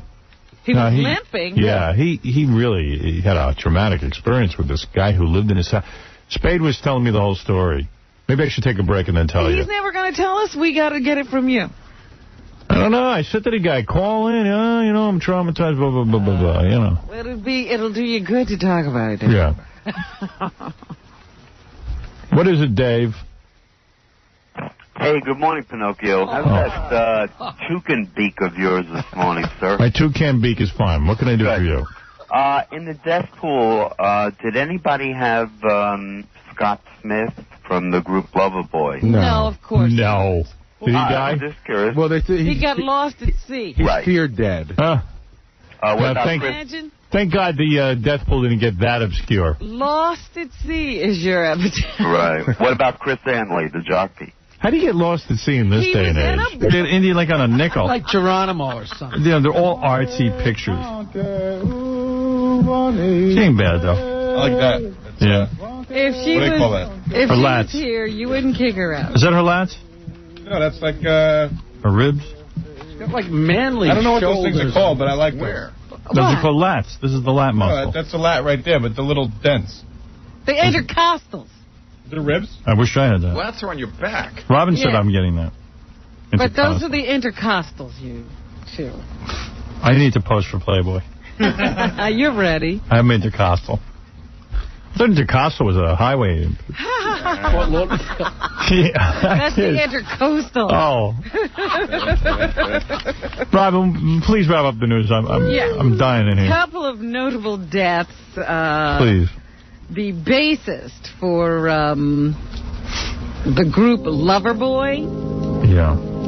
He got lost at sea. How do you get lost at sea? They, I guess, are presuming that he's probably dead because the water was only 52 degrees, and if he was out there, he wouldn't last very long. And it's been a while since he got lost. I never go in a boat. Very rarely you see a Howard Stern in a boat. You will never find Howard Stern lost at sea. Yeah, I wouldn't go to sea. And if I went to sea, I'd be in a big-ass boat. You'd be in a cruise ship. Yeah. Scott Smith is the guy's name. Loverboy, they were a Canadian band. and had, I guess, one big hit, Working for the Weekend, best known for that. Problem is, no one's looked for Loverboy since 1983. And this is why he probably got lost at sea. He was in a 37-foot sailboat, which is a decent-sized boat, about 4 miles from San Francisco's Ocean Beach. A wave swept over the boat, swept him overboard, and was so strong that it broke the boat's steering wheel. What a dumb way to go. To a statement by the band's manager. Who dies that way? The Coast Guard searched the area. Smith, of course, was not wearing a life jacket at the time this happened. And as I said, the water was about 52 degrees, and the average person can only survive for about 2.5 hours. Famous last words. I don't need a life preserver. I know how to swim. Natalie Wood laughs at him. So, he's gone. And then there's this jockey who won the Kentucky Derby twice and came close. I'm very rarely on a boat. I don't even see why you would be on a boat. You're on water, but you're not in the water. You're in a boat. Yeah, you want to be in the water, take a swim. I don't need to be on a moving boat on the water. Well, it can be very relaxing. I don't see it. People find that relaxing. You're fishing, maybe. Was he fishing? No, he was on a sailboat, which is a whole other... Oh, that's stupid. That's a lot of work. Yeah. But there are some people who really get into that. I like it. Chris Antley was a jockey. They say he lived life at full gallop, but his ride was bumpy, and now he's dead. He was found at his home. There was a call, 911 call. When the police got there, they found him dead from massive head trauma. It's being called a homicide, and an investigation is underway. Nobody knows what happened, but his friend, jockey Gary Stevens, says that Antley was pretty depressed when he talked to him about 3 weeks ago. He seemed to have some fear that something like this was going to happen to him. How prophetic. Kennedy Center honors are being handed out once again, and among the honorees is Chuck Berry, along with Clint Eastwood, Placido Domingo, Angela Lansbury, and Mikhail Baryshnikov. They were wined and dined and lauded during a weekend-long salute to their contributions to American culture. So Chuck Berry said, I just did a gig at a club, and now I'm at the White House. Don't use the ladies' room if Chuck's there. I said, it's kind of funny to me. Chuck's had all kinds of problems during his career. I'm sure he never thought the White House or the Kennedy Center would be honoring him. Hey, Mr. Methane performed for the Lady Di's brother. It's not quite the same thing. Yoko Ono is anticipating the anniversary of the death of her husband, John Lennon, coming up on December 8th, and she also has an exhibit at the Japan Society, which is here in New York, the Japan Society Gallery. They're actually showing Yoko Ono artworks. You know, Yoko Ono had some interesting ideas for artwork. Like, I mean, I know it was out there and everything, but I read about her sometimes. Like, she had this one exhibit called Decaying Apple. Do you know about this? It was probably an apple just sitting there rotting. Just an apple sitting there rotting. That's kind of... I could do that. Yeah. I'm an artist. It's art that everyone can do. She has a thing called a box of smiles. I think that's a good one. It's a box, and when you look inside, there's a mirror, and it makes you smile. I like that. Wish I thought of that. I'd like to give people that. So they have all kinds of her artwork. They're on display at the Japan Society Gallery. You know why the Decaying Apple is a great piece of art? Because, think about it. Here's something you could see any given day, and it really, truly is a miracle. You leave an apple out, and it will decay. Now, this is art. But nobody looks at it as art. Nobody looks at it... I've been making art for years. It's concerning me that I'm starting to understand Yoko's art. Oh, no. There is no such thing as Yoko's art. I refuse to believe that. I like the Decaying Apple. Compared to her singing. How about some of her films? Remember The Fly? The movie The Fly? Yeah. Yeah, where a fly crawled over someone's body. No, I didn't like that. Right. 20 excruciating minutes, it's described as, of an airborne insect alighting on various parts of a naked woman. And then there was Bottoms from 1966, consisting of the bare jiggling rumps of 365 of Ono's closest friends and colleagues. She was way ahead of her time. We had a pay-per-view special like that. So there you go. Yoko Ono getting an art exhibit.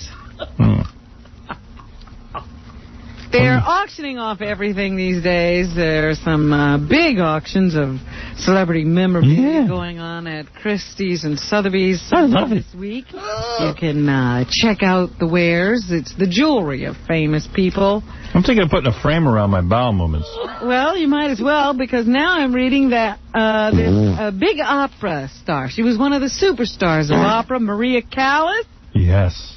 Her undies are going to be auctioned off. The famed singer's underwear and a lock of her hair. Wasn't she lost at sea? No, she was not.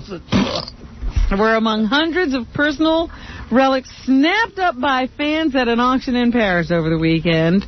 The items, including furniture, jewelry, and costumes, came from the collection of two admirers of hers. There was an Italian paint underwear went for. Her hair, a lock of her hair, fetched $10,390 from an anonymous buyer here in New York. That's what my hair would go for. Yeah, because your hair's much nicer than hers. Oh, beautiful. And nobody's telling me what let me see. The cheapest item, it was on offer with a dozen coat hangers. So even your coat hangers, Howard. Yeah. I've been trying to sell those. They were $130 each, the coat hangers. Callas's dainty undergarments, including slips and bustiers, were priced at $250 a piece. So there you go. That was the amount they went for. The Spice Girls, are they done? Yes, I believe they are.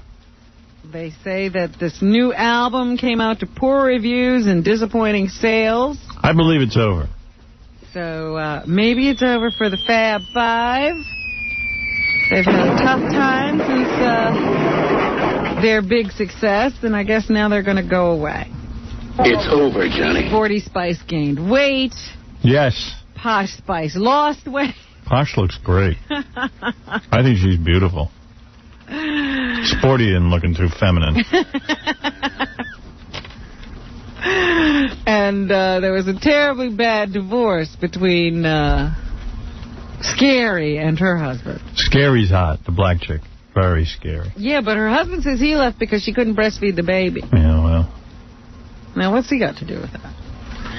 Abner Louima's family is said to be contemplating a $7.1 million settlement of their massive civil lawsuit with the city. Would you take it if... How much? $7.1 million. I would take it. Well, the family's suit is for $155 million. I would take the 7. Well, he could get a lot of money. I'm sure. You never know what a jury might award in a situation like this. This is a guy who was roughed up really bad at the police station after an arrest that really shouldn't have been. I think the cop who did it should have to pay him, not the city. Well, how's he going to get any money? Yeah, that's the problem. I mean, why is the city responsible? They're just trying to hire people, give them jobs. Ridiculous. Did they have a malicious thought in mind when they did this to this guy? No. Certain jobs, you have to make sure of who you hire. When is the law going to take into account that some people are just bad, and it's not the fault of the company that hires them? I mean, when is the law going to take that into account? Never. Never. All right, that's good. Thank you.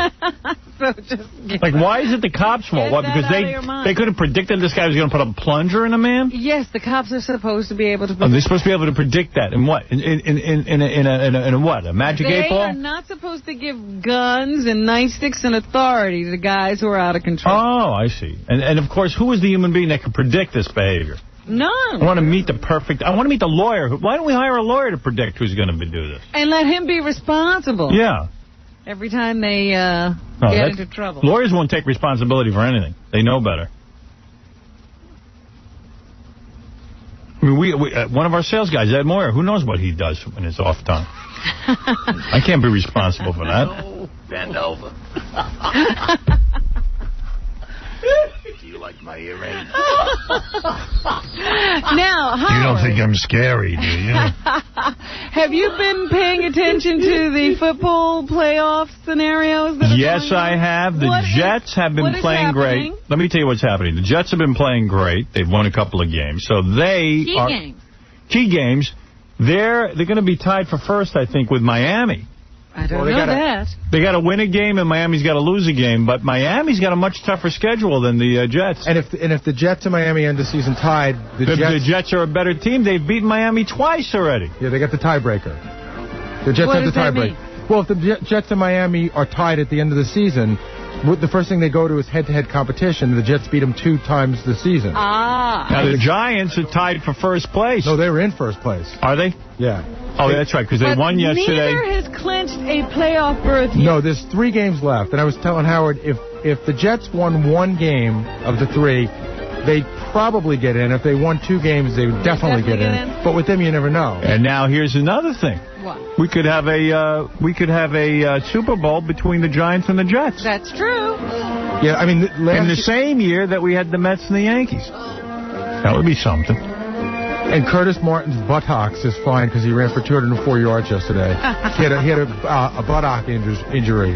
Big deal. Buttock can't get hurt. I don't know. They kept talking about his buttock. Buttock. Just one buttock. It's just a buttock, not his buttocks. So anyway, that's the way it stands right now for the New York teams. I think only one team is clinched. Is that true? I don't think either team's clinched yet. No, I meant in all yeah. of football. I think one team is actually clinched. Should be the Vikings, maybe? Yeah, I think the Vikings are playing great. So they're a lot. I'll tell you, you know what's funny now is that guy that the Jets were fighting to keep up in New England. I think they've won like 3 games this whole season. That whole team's hurt. Yeah, they're out of it. They're definitely, they are not in the hunt. They were out of it 2 weeks ago. Playoff berth. What else is in the news, Robin? Anything? Yes, there's a British girly calendar that we might want to get a hold of. It's women between the ages of 45 and 68. Seen it already. Oh, have you? We had it in here last week. I threw it up. You didn't show it to me? No, you don't want to see this. They've collected a lot of money. You know how hot this thing is? Big fat old broads. It's not hot. Oh, no, I'm telling you, it's selling out everywhere. Oh, good. Not on this show. The numbers have beaten out Sports Illustrated's swimsuit calendar. And the only thing that's selling better is the Harry Potter calendar. And I think they are even giving Britney Spears a run for her money. So those old broads are doing very well. And they say they felt discriminated against in America because in their last calendar, in order to make it on the newsstands here in America, they had to, white out their nipples. Yeah, so they're nude. Said we looked bizarre. Yeah, believe me, they did him a favor. This year, they're there in all their glory. Actor David Spade, we were talking about him earlier. He has been pretty forgiving to the former personal assistant David Malloy, who was arrested on Thursday for allegedly attacking Spade with a stun gun. In a statement, Spade described his ex-employee as obviously mentally troubled right now. He said he was a good friend of his for 5 years. His heart goes out to him. And David doesn't know what to do about this. He suffered minor injuries, they say, as a result of the incident. Supermodel Anna Nicole Smith, who's in a protracted legal battle with the estate of her former husband, her dead husband, or late husband, to get his millions, she has agreed to pose nude again in Playboy.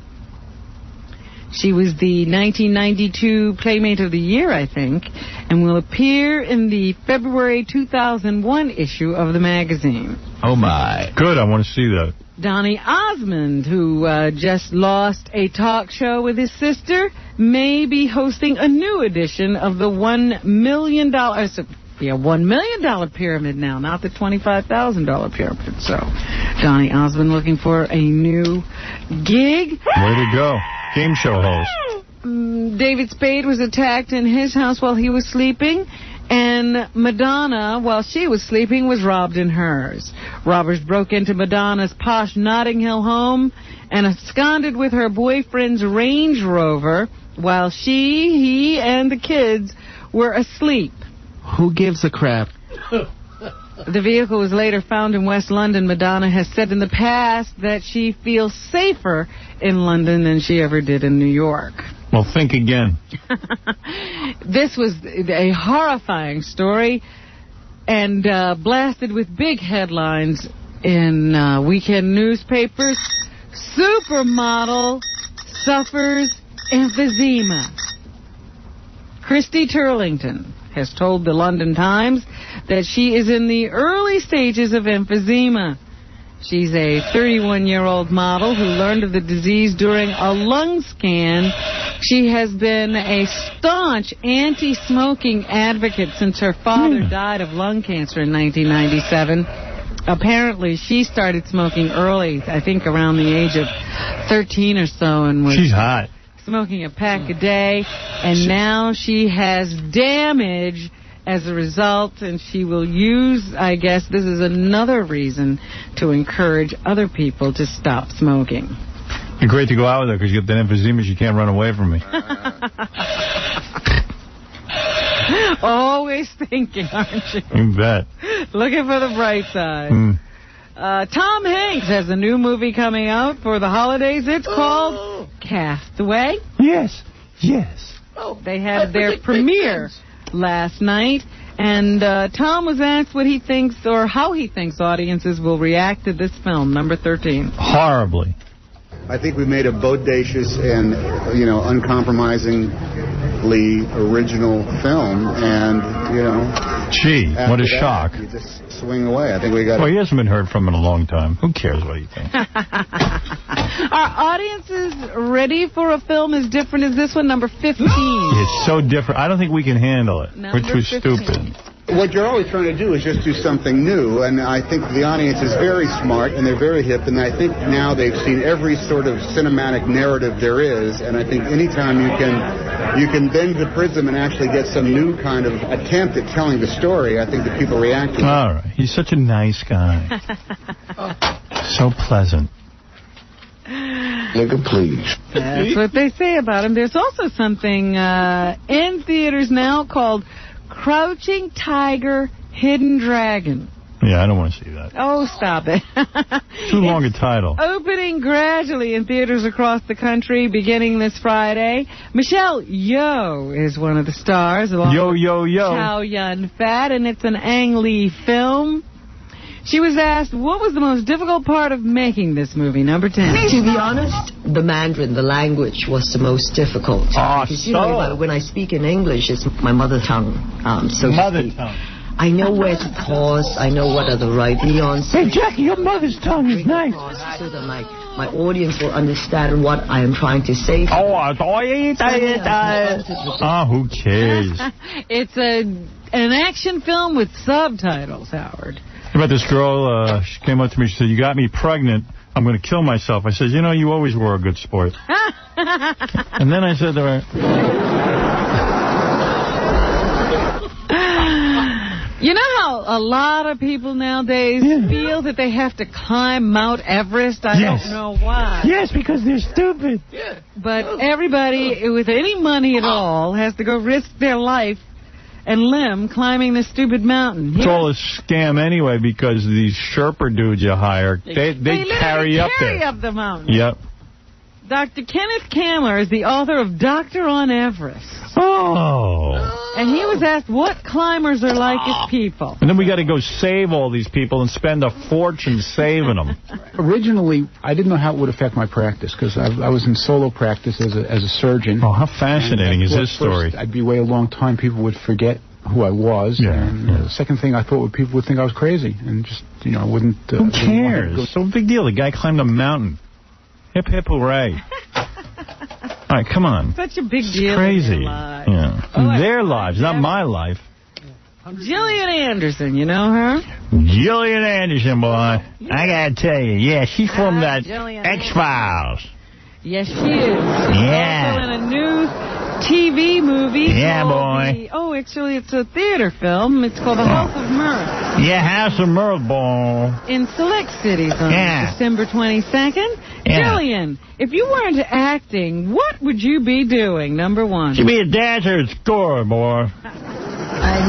I like Ann Gillian, boy. That's a Gillian, boy.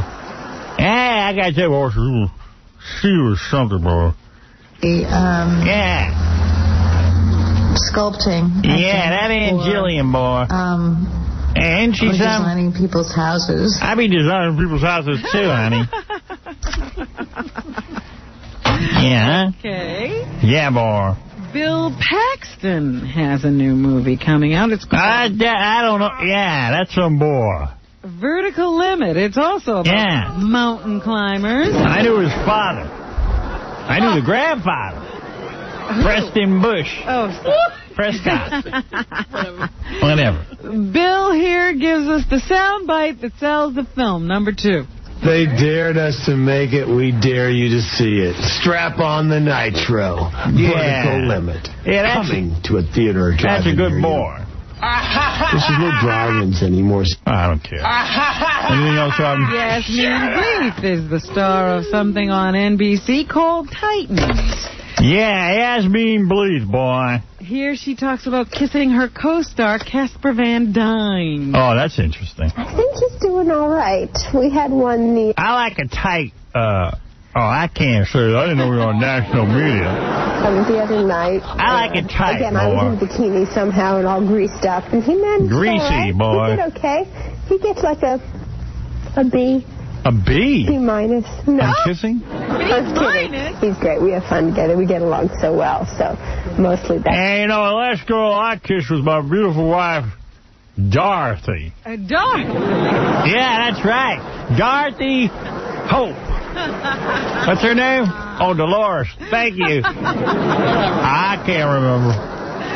Tina Turner. Yeah. She's black, right? Yes, she is. Yeah, boy, I remember a time black people couldn't even get into show business. She is wrapping up her concert career with a live concert on NBC tonight at 10 p.m. 10 p.m., boy. That's when I had my Vietnam specials. It's called One Last Time Live. What is her general attitude toward life these days? How I live my life is to say, okay, I don't make a plan. Day by day. That's what I do. Succeed. I ain't making no plan. Want to do it. If I'm feeling good, I'm at the stage that I'm fortunate to be able to pick and choose. And finally, after this... I try to get Ann Margaret to swallow, but it won't going to happen.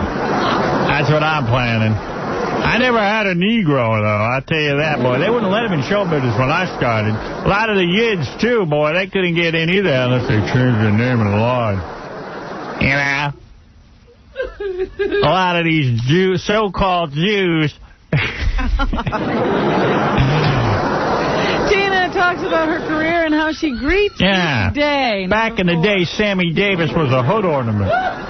Let me tell you, boy, he had to shine shoes. You didn't see the blacks or the Yids getting any kind of action. Number 4, please. The plan that I am making is to, do such a project and go home. What project? Another one comes. A little bit. Oh, yeah. Excuse me, boy. I don't forget Tina Turner, man. I screwed it all up. So busy yapping. Oh, my God. Yeah. Okay, a couple of things that are happening in the movies.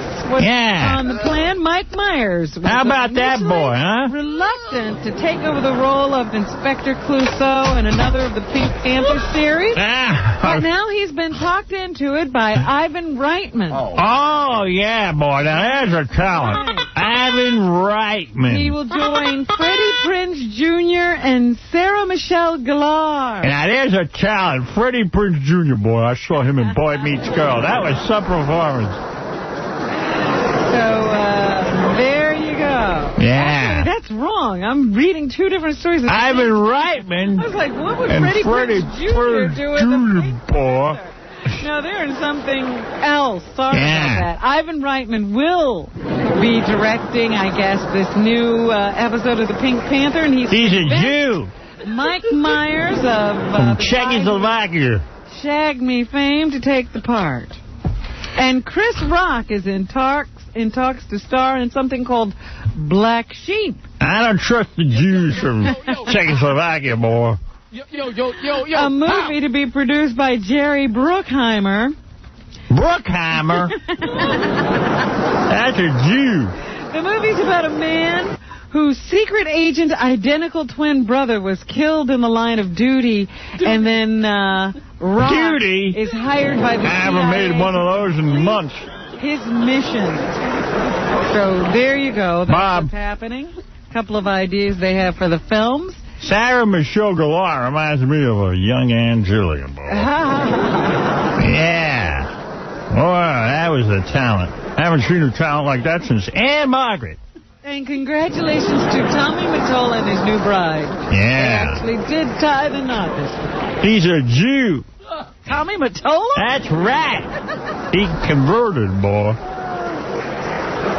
Well, that's what's happening. All right, Robin, thank you. Thank you, Mr. Hope. Yeah. That's a greaseball Jew. Oh, stop it. Easy. Hey, F. Jackie Martling, his Wild New Dirty Joke CD, F. Jackie, only $12 plus $4 shipping and handling. Available on the Joe Clam web mall. Call 1-800-323-KING. This Friday and Saturday, boy, December 8th and 9th, it's Jackie at the Comedy Palace in Andover, Massachusetts. MP3 audio and filthy 3D joke members. MP3? What's he doing? MP3, boy. I remember a time they didn't have that. They had no blacks, no Jews, and no MP3 audio. All right, those are the days, boy. Yeah. I remember when the word exclusive meant something. I remember in Vietnam we carried MP3s, but boy, those shot a mean bullet. MP3s you think was a gun? How come Steve Areno isn't returning my calls? Everybody loves Steve Areno, boy. He will be soon. Yeah. So Miss Gary Dell'Abate this Friday night at Players in Havertown, Pennsylvania. Stuttering John hosting his favorite comics at Roscoe's in West Orange. His favorite? December 5th, yeah. KC appearances, book KC at AOL.com. Yeah. Scott the Engineer, 718-BAG-5040. Okay.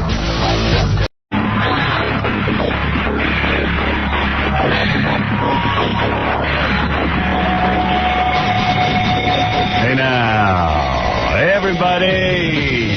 Yeah. Hey now. Hey now. Hey now. Hey now. Good morning and welcome to the show. You are my family. You are my friends. Hey now.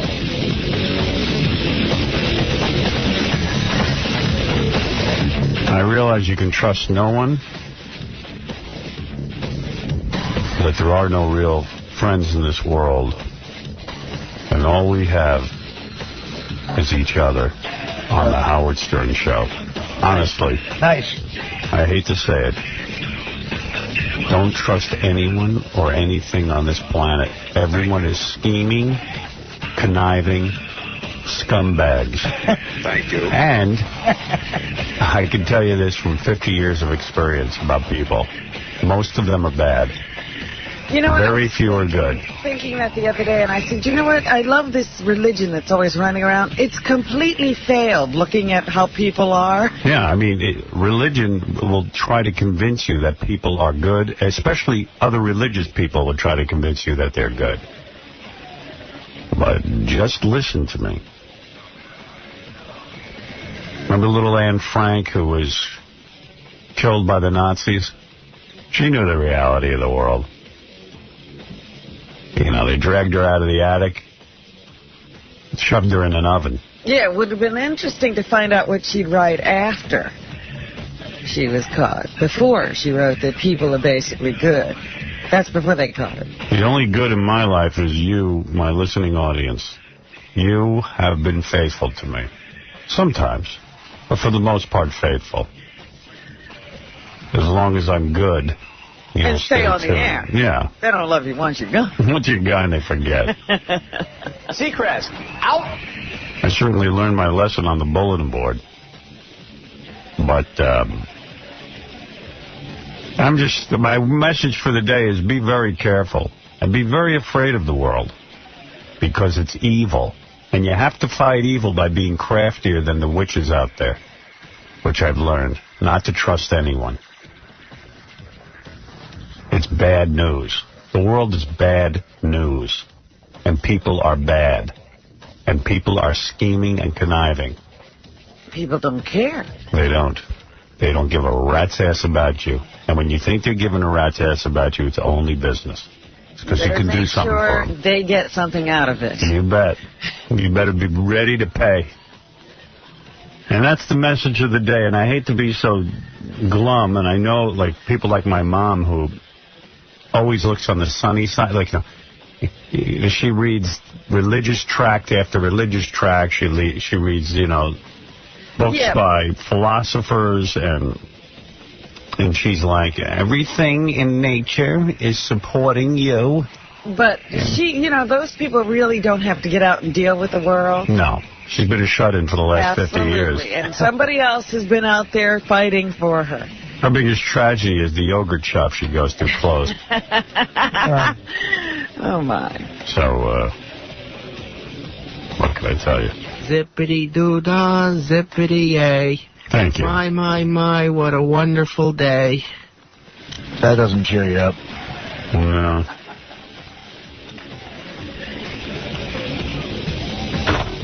I was just reading in the paper that E-Television Network, the same network we're on every night, the E-Television Network is just hired Star Jones to replace Joan Rivers and Melissa Rivers. Yeah, I said that yesterday. As their red carpet correspondent. That's who'll be welcoming people to the Emmys.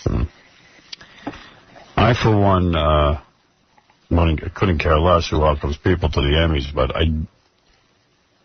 I did love Joan Rivers and Melissa Rivers on there. I mean, that was a train wreck and a half. Unbelievably great. Always fun. You take it, Mom. Yeah, I'll miss Melissa Rivers. Like, would she ever have a job on television if her mother wasn't Joan Rivers? And it's, it's a miracle Joan's got things going. I don't think she'd have a job, period. Yeah. I mean, Joan's an older woman now. I mean, usually people her age are out of show business. But she keeps going. She keeps on ticking. She's like Regis. I mean, she could be funny, though. Yeah, she's a funny lady. Yeah, she is. But her daughter just had nothing to offer. But remember when Melissa was saying goodbye to E? She was on that E! News, and she was crying. Yeah, I just told Gary to pull that tape. I want to listen to it. Good stuff. She was great. That was her one great moment. So E! lost Joan Rivers and Melissa Rivers to the TV Guide Network. Talk about that is. Talk about quality television. The TV Guide, the world's most useless magazine, now has a network. Well, you know what it does? It scrolls what's on TV. There you go.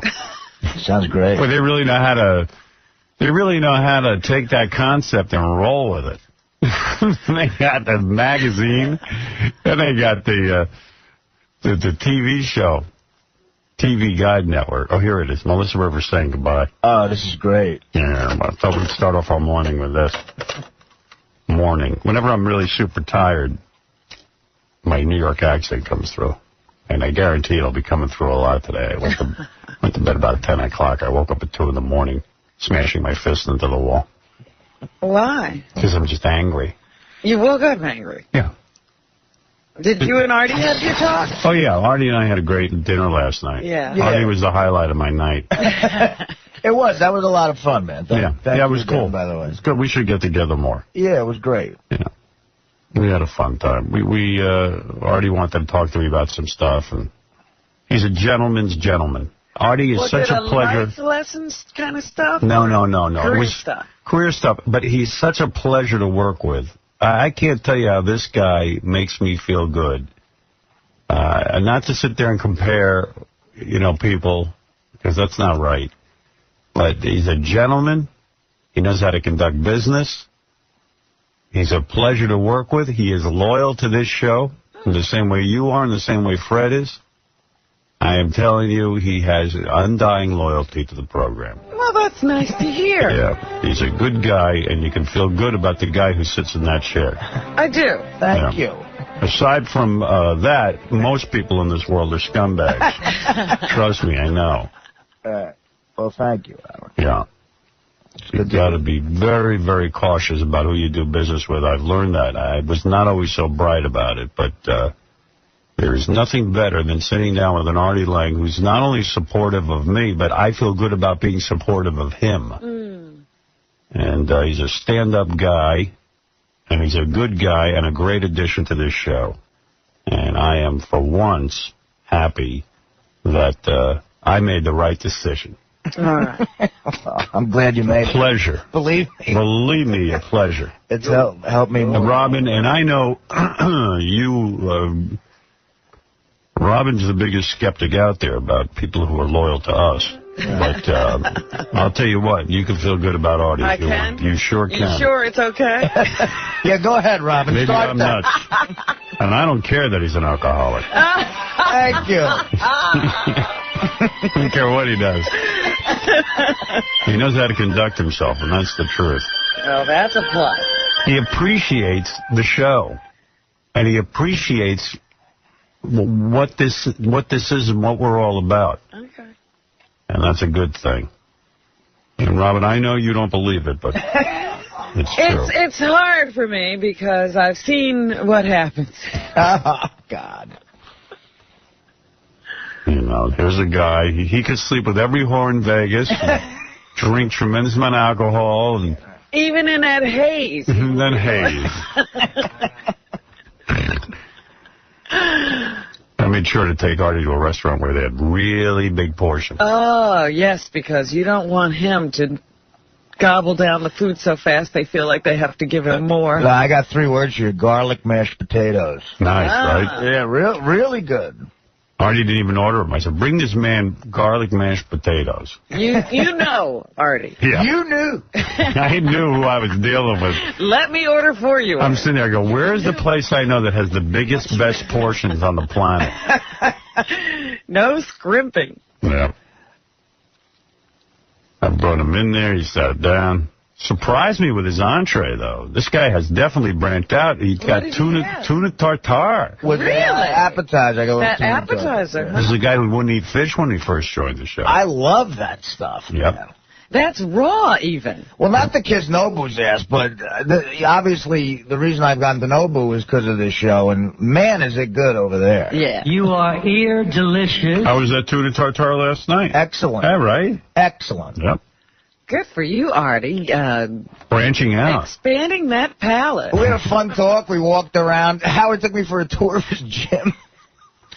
Yeah, well, I said to Artie, we were talking about working out. I said, why don't you come over? I'll show you my neighborhood. What a cool gym, man. Yeah. Yeah, it was nice. We hung out a little bit. Yeah. Oh, good. Then I had to go back upstairs and get on the phone and deal with jack-offs. But all night. What time did you two get together? 5 o'clock. Oh, okay. Yeah, around 5. It was early, yeah. Yeah, no, I don't have much time for Artie. I mean, Jesus. You know, when I showed up at my building, they wouldn't even let him upstairs. Oh, dear. Want to throw him out? I felt bad about that. That's all right. I'm glad to see they keep out riffraff. No, they did. Absolutely. Right. That guy gave me the once over and was like, excuse me, sir. Yeah, I don't think you're going anywhere. Let me point you to the street. Oh, man. We have a confused man in the lobby. Yes. This is my last telecast on E. Oh. And, This is a girl who can hardly speak. God. You know I love Joan, but the thing with her daughter is it's just a laugh riot. I mean, it's crazy. I don't even know how it happened. What happened there? It's harder to explain that than Paris Hilton. Yeah. And she's, very entertaining. I've spent 9 years of my life here. and I look around the studio. They're probably like, you know what? You got this job because of your mom, and I can't believe it lasted 9 years, and we're professionals, and really, please leave. Yeah, the people she's talking to, they're people who didn't know somebody and had to really literally work and scrape and probably, maim some people to get where they are. Yeah, they didn't have a mom getting them into business. And I've walked around the office and I've seen everyone cut the music. It's such a part of my life. I was single here and married here and had my son here and got divorced here and learned that I could love again here. Oh. And friends of mine, their song just went on the charts, The Bride, and they went through a big change, and that really gave me inspiration in the last couple of weeks to remember that change is good. Change is good. And I just want to say thank you to everyone who's been here with me. Gary, Antonio, Nikki, Amy, Jerry, Fred. I can't even look over at Tom and Pete and Curtis and our whole studio crew. And it's been wonderful working with you guys and all the great people I got to sit with. And they said to me, I'll always have a home here. That's right. And it's a really wonderful change. And I'm on to great things. Trying to get the building now. And I'm onto the TV Guide network. She's like the other girl's like, that's right. You know, like she has a say in the decision. Yeah, she's probably fired, too. Yeah. Probably got rid of her. That's right. They got rid of everyone over there. A big, exciting time, but I've spent almost a third of my life in this studio. And professionally and personally, it will always be a part. I wish I could get that worked up over my job. I was going to say, if and when you leave here, well, when you leave, whenever that might be. No, sooner than you know. Will there be a hint? As I explained to you last night at dinner, my time's almost up here. I know. Yeah. But will there be a hint of that much emotion? No, because I don't even, like she goes, I've spent a third of my life here. I can't even tell you what portion of my life I spent here. But if it's a third of her life, she's what? She's 30. She's like 36, 37. I know she's my age. I always remember. Wait, let me do the math. Let me do the math. 3 goes into 37. Now, hold on a second. 3 goes into 3 once. 3 goes into 7 twice. 12 and a half. Yeah, but she just said 9. She's trying to say she's 27 years old. Yeah, that's I know, right? Indirectly, yeah, she's lying about her age. Right. That's a cool way to lie. Well, Mom lies about her age. Well, she came back naturally. Yeah. She figures you do the math. She's 36. She can't be 36 because Joan won't let her be. We are going to miss you so much. You know, Melissa, you've made it all look really easy. Oh, no, she hasn't. You are a total pro. You're going to be successful in everything that you do. Yeah, everything she touches turns to gold. Yeah. She could have been. Listen to that guy. Everything you touch, you'll be successful. Right. You make it look so easy. Come on. Maybe you'll be able to give me a job one day. I'm just going to be nice to you. Melissa has problems with words. I mean, what is she making look easy? Back to you, Mom. Oh, some of those awkward interviews on that. Oh, they were so entertaining on the red carpet. What are you wearing? It wasn't even what are you wearing. It was who are you wearing. Who are you wearing? Listen, everybody at E, we're going to be following you, and we wish you well in all your endeavors. And it's a great endeavor, and I'm really excited. But I look around, and it's a third of my life. And it's been special and wonderful. Personally. You know, I've spent almost a third of my life at this radio station, according to, I think, Benji did the math, right? Yes. How do you figure? Well, did you start somewhat time between 85 and 87, right? See, that's how out of it I am and how detached I am. I have no clue how long I've been sitting in this November 1985 at K-Rock. I still want to go get a tattoo this week with the amount of years I've been on the radio celebrating that, and I still don't even know. But you can't figure it out. I can't figure it out. No one will help me. If somebody knows when I started here. Well, it was November of '85 at K-Rock. How do you know that? I've been here for more than a third. I don't think that's right. No, he's right. Absolutely. Mornings or afternoons? November afternoons. Okay. We got fired in September, sat out a month, and came back in November. Just before. In '85? Yeah. Just before Thanksgiving of '85 is when you started. What? 17th. All right, so how many years is that here? 19. 19 years in November. 19 years. You don't want 19 on your own. No. But how many years in broadcasting? Well, when do you start? You don't start from college radio. That's punky. Would you say R&W was your official first job? Or was it before? Well, I actually had one before that, but I had trouble getting the program director to pay me. But it was technically a paying job, but they just didn't give me any money. So you want to go by your first paycheck? Should I go by my first paycheck or college radio? Guys who... You can't do college radio. That's not professional. Amateurs say college radio. Right. I would say 1976 was my first job.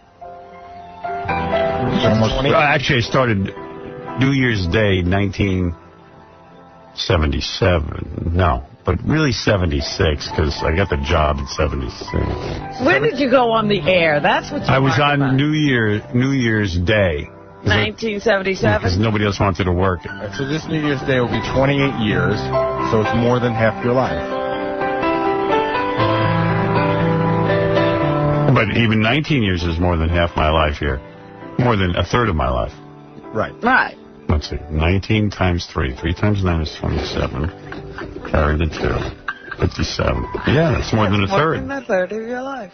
It's been more than a third of my life. I know. It's time to change. Change is always for the better. I'm going to the TV Guide Network. Right. Imagine going from E to the TV Guide Network. I think E is better than TV Guide. Definitely. I told you, what you do on the TV Guide Network is watch they have a scroll, and it tells you the channel and what's on the channel at that time. God damn, I should have started that network. That seems like a no-brainer. Doesn't basic cable have the same thing? Yeah. That's why by the way, look at TV Guide. Your TV listings have the same thing, but somehow TV Guide is one of the largest publications in the world. Unbelievable. And it makes no sense. It's something you don't need. Yeah. Right, they give it to you free on Sunday in your paper when you buy the Sunday paper. People gotta have it. I have it and I hate it. I don't even read it and I have to subscribe to it. In fact, now if you have TiVo, your guide's on the TiVo. Doesn't matter. You don't even. I need my book. Or even satellite. The guide's right there. I know. But somehow they've hooked it up so that when you, get cable or satellite, somehow you get a directory too. You do, but you ignore it, right? You gotta go to TV Guide. I subscribe to TV Guide for the cheers and jeers. I do like the article from there. I do. This week. Cheers to Frasier for continuing to be smart. And jeers to you. And jeers to Howard Stern. Oh. I've gotten jeered about 5-6 times. Yeah. Everything I do is bad. You know what that means? That means your show's cool. Yeah. Screw them. Anything cool. I like that crossword puzzle. It's the one I can do. You know what? I can't even do that. Blank man from Uncle. And professionally, and I'm just so grateful. And to everyone who stuck with us and watched us. This is it. Thanks, guys. Oh. End of an era. You'll be great. We're going to miss you. Oh, God. So 10 minutes. Oh. Be back with more. Oh, you made me cry this week. Usually you make me drool. That's what happens. You make me crack up. Oh, we'll miss you so much. Yeah, it sounded sincere. Get out of here. Drool. You made me miss you so much. Get out of here. Get out. Uncle Paulie should have been at that center. Get out.